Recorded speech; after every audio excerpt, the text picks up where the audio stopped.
Okay, can we please invite Dr. Mouli and Prof. Chng up on stage? And Ms. Dianna as well, so sorry. Can we have you up on stage? Any questions? So while people are, as usual, waiting, I've got a question for Dianna. Actually, the love language is very interesting. I did a survey, and what happens if you score the same for more than one category? If you are like the same score for A, B, and C, does it mean, can people have kind of like more than one love language and so on? Yeah, so I think while we may have one dominant love language, if we score quite similarly for a few, it means that these are the dominant ones that we have. Yeah, so depending on what you scored, it means that if the person you love expresses their love for you in the languages that correspond to what you scored, then quite likely you will feel more appreciated. Like for example, if let's say my love language is physical touch, but someone I love maybe always gives me presents, I may feel that something is lacking, but I may not really realize what it is until understanding a bit more about, what love languages each other use to express. In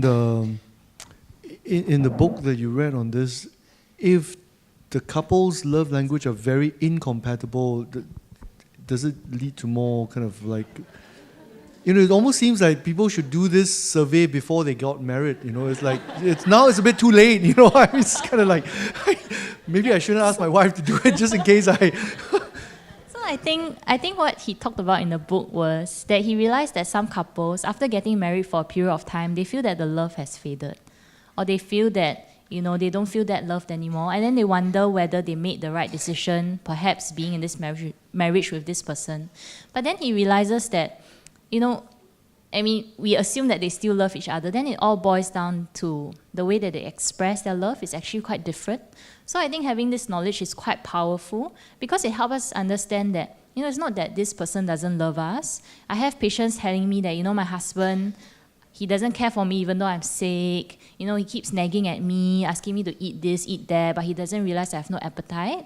But actually this husband is just expressing his love in a way that doesn't match what the patient expects, to feel love via. Yeah, so I think having this knowledge is actually helpful because not say that you realize that, my love language with my spouse is very different and this is not going to work out, but rather knowing that difference, then you realize that you can communicate this to the person, and having understood, then maybe the person can try to express their love in a way that will make you feel love as well. Any questions from the audience? Yes, Yuri. Maybe. Yes, good morning. Can I ask about CAR T cells? I know that it's not a mainstream treatment, but I am just wondering what the idea is. Is it something that is going to produce a deeper response, more probable response? What are we trying to achieve? And the second question is, when it becomes mainstream, is it going to be replacement for the transplant or is it going to be the replacement for chemo drugs? I'll start off. I think, unfortunately, at this stage, we are not a stage where we can answer all the kind of questions that you have mentioned. It's too early at this point in time for CAR T cells in myeloma. The basic idea is it's a form of immunotherapy, as we call it. So rather than using drugs like chemicals and stuff, we use our own. All of us have very effective immune cells which are able to tackle cancer. And to be honest, why the patients who do not develop cancer is not because they have never had cancer. Maybe there are cells which are turning cancerous within them, but there is an arm of our immune system which can deal with such cells which become quote-unquote naughty and cancerous. The immune system is able to handle and get rid of those cells quickly before it gets to a stage where it actually becomes a full-blown cancer. So it's kind of extrapolating the same idea a bit more. So what they actually do is collecting the type of white cells called T cells, and that's why it's called CAR T cells. The word CAR stands for chimeric antigen receptor T cells. So we collect the T cells from the patient. In the lab, they are genetically engineered in such a way that the T cells are able to deal or kind of educated to deal with the cancer that the patient has. There are mechanisms that within the patient that kind of overwhelms or able to escape this kind of immune system that is there in everybody. So this genetic engineering, is kind of trying to, overcome that escape mechanism that the cancer cells have developed, and hence kind of re-educate them to go and attack these cancer cells. So that is what happens by these genetic engineering mechanisms that happen in the lab.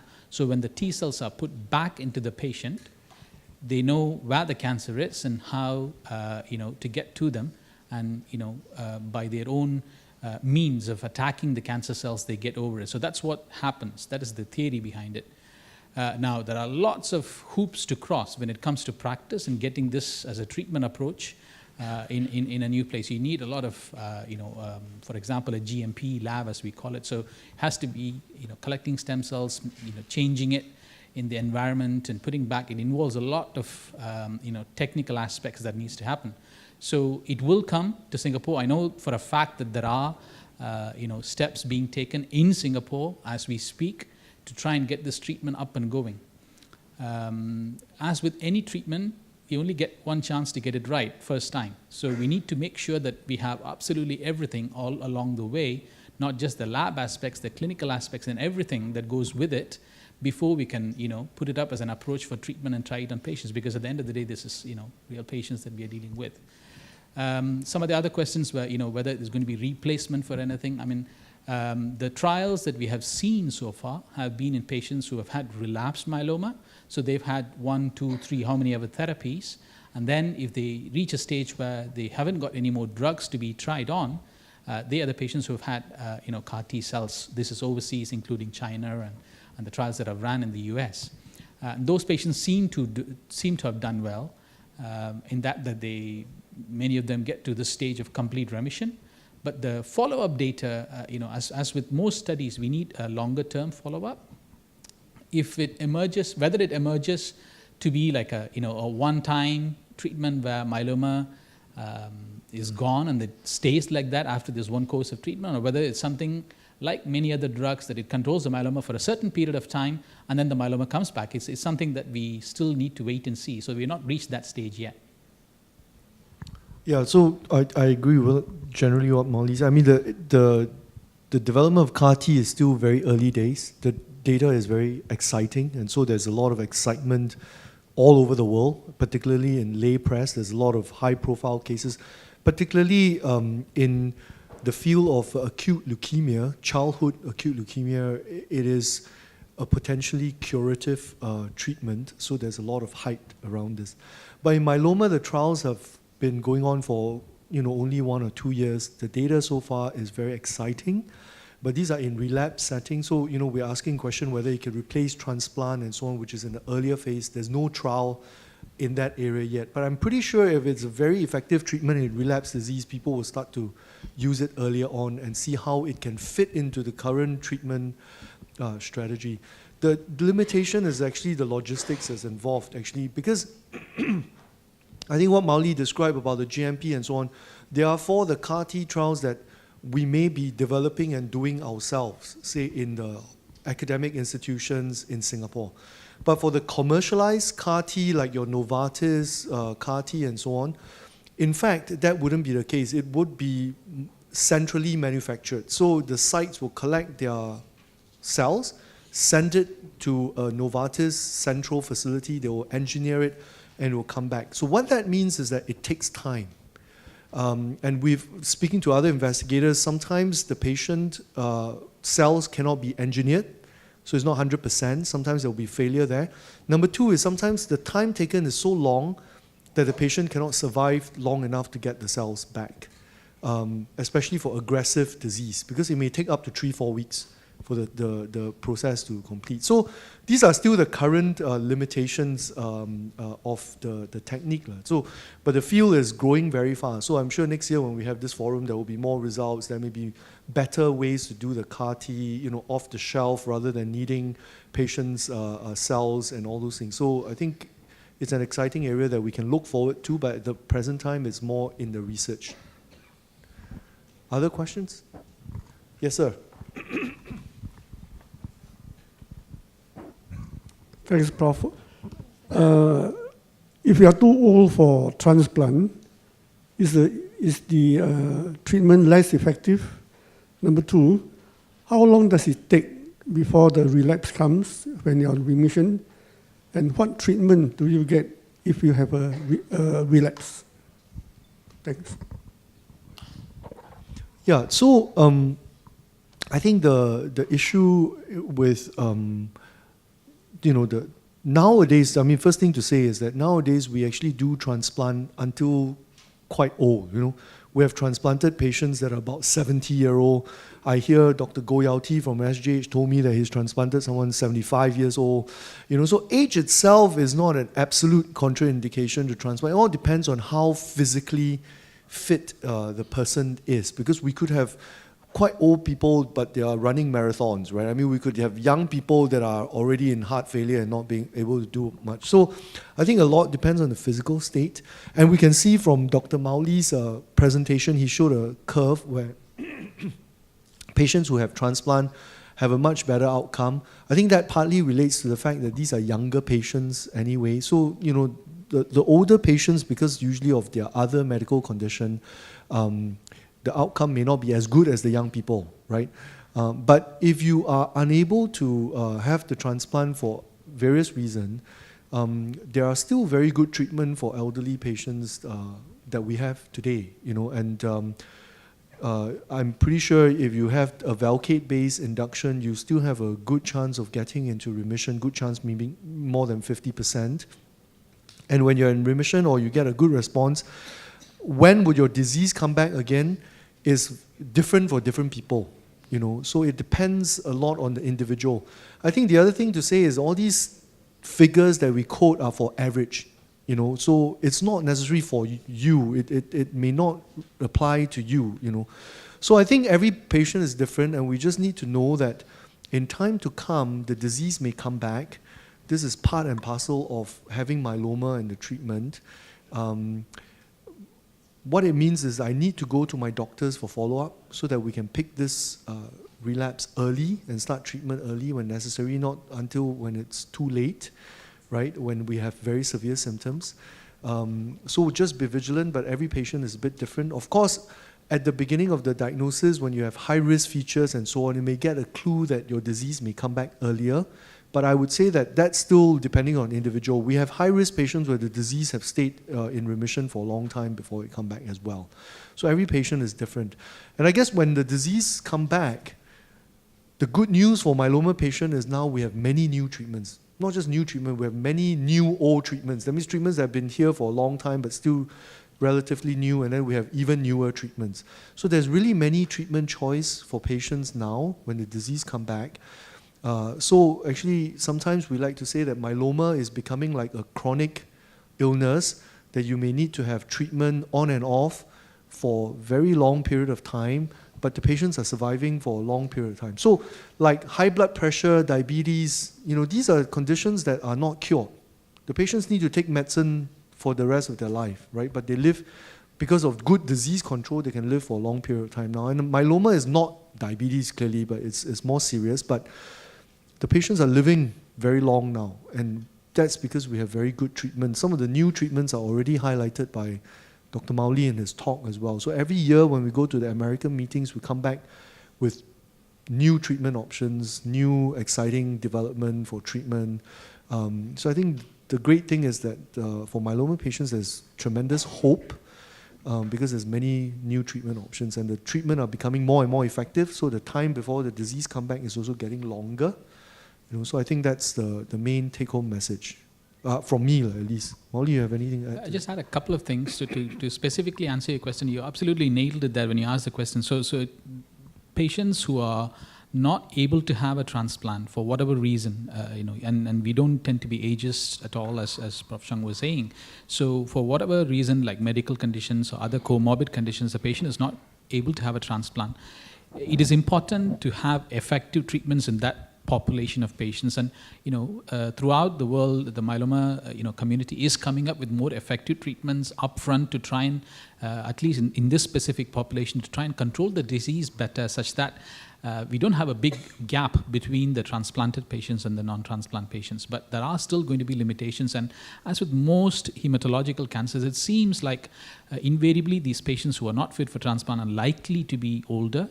And hence the disease itself seems to be a little bit different in the older population compared to more younger patients. That's one. Second, so treatment and transplant are different aspects. So the fact that the patient does not have a transplant, is not able to have a transplant, doesn't mean that the treatment itself is going to be less or more effective.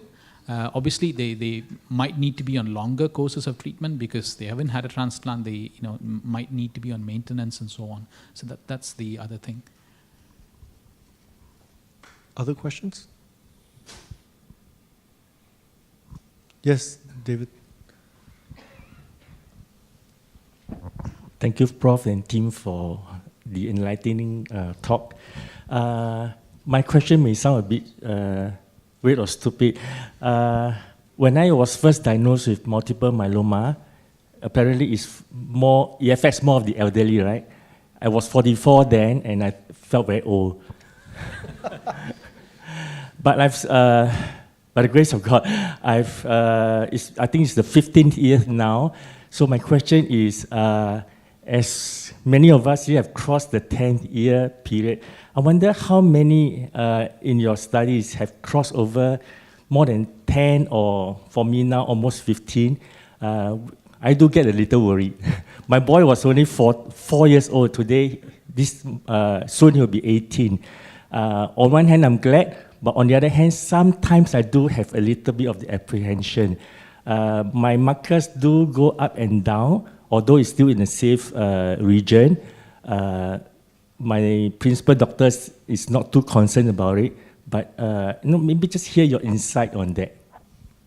Yeah, I mean, again, Mauli will add his thoughts on this later on, but I think in general now, everywhere in the world in their practice, they would have long survivors, I mean, and these would constitute about 10% of all the patients that we see, maybe. And the interesting thing is that these long survivors, if you look back, right, like David said, he was treated 15 years ago, people who have survived 10 years would have been treated at least 10 years or more ago.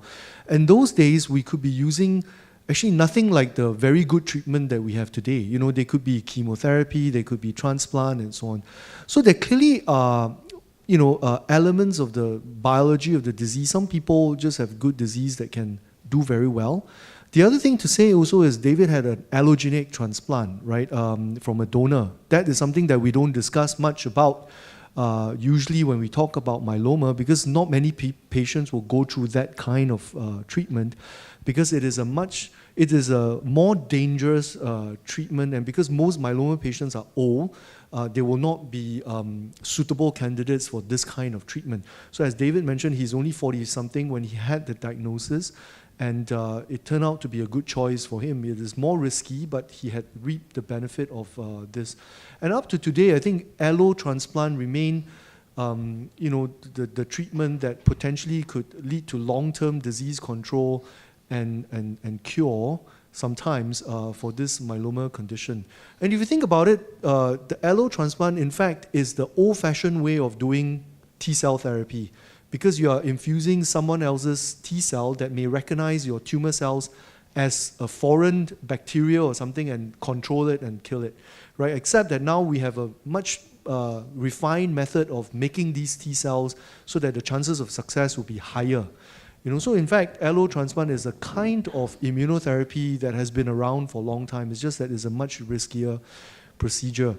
So we all have these types of patients, either because they have done well with allo transplant, or because the nature of their disease is such that they are easier to control. So those people that have survived for more than 10 years on treatment on and off, we do have these patients, but I think it's about 10%. The idea now with all these new treatment is hopefully we can gradually increase that percentage up in the future to like 30%, 40%. That is the kind of target that we hope to achieve.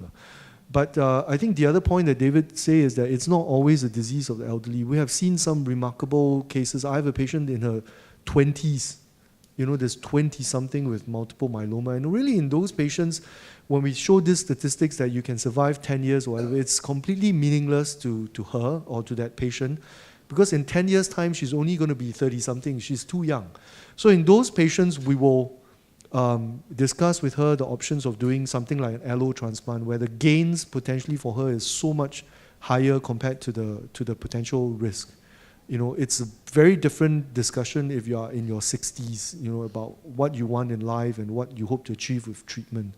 I think so. Those are the unique things. Mauli, you have extra. I just want to let you know, David, there is no stupid question. Yeah. I often tell my patients the only stupid question is the one that you don't ask. So thank you for the question. I think one more thing to add is, you know, one way to look at it positively in your situation maybe because your disease was treated so long ago.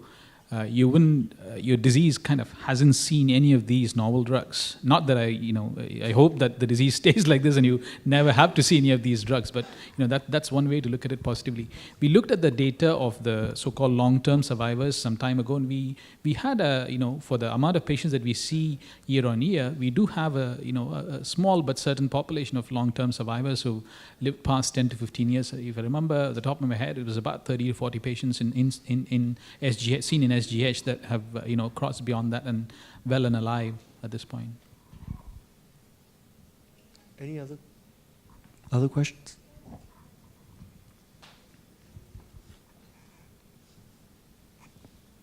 No questions. I think this audience has become more and more educated in myeloma. Next time we should try to get those that has been with us for all this time to be the lecturers. Then let's try that next time.